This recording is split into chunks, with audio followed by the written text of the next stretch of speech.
उत्कर्ष colour देश उत्कल ओडिशार पूर्व ना उत्कल बोली आमे बुझी था किंतु जयनारायण मिश्र विवादीय बयान को नहीं वर्तमान चर्चा जोर धरी जिते सुभद्रा योजना आयोजित कार्यक्रम में संबलपुर विधायक जयनारायण मिश्र कहते जे केवल कटक पुरी भुवनेश्वर को नहीं उत्कल को नहीं ओडिशा गठित नुहे कोशल को नहीं गठित। तो देखा गले उपकूल ओडिशावासी पूर्व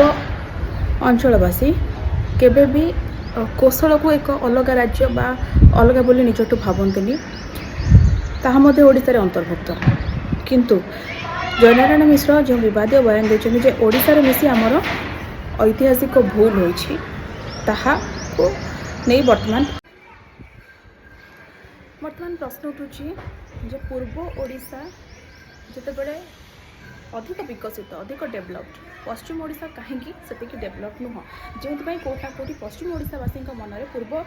ओडिशा प्रति एक प्रकार क्षोभ रही कौन तापाई विधायक दायी नुहति कि निज अंचल केते विकास कर विधायक सबू पर भी राज्य को विभाजन करने केते युक्तियुक्त जानी रखा कथा आमर संबलपुर अंचल लोक मान जे उत्कल कहले कटक पुरी बालेश्वर उत्कल कौशल कलिंग मिसिक ओडिशा प्रदेश गठन कर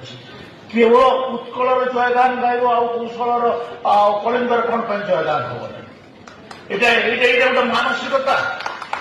आमको तुम शोषण करमर अर्थ आमर खଣି आमर चाष आमर जंगल सबुथे तुम आमको शोषण कल चाकरी बाकरी सबुथे आज तुम्हें से कल्चराली भी हमको एक्सप्लेट करने तुम चाहूँ कि कथा आम ओडिशा प्रदेश में मिशिलु ओडिशा प्रदेश में मिसवाई आंदोलन में भी सामिल होती किंतु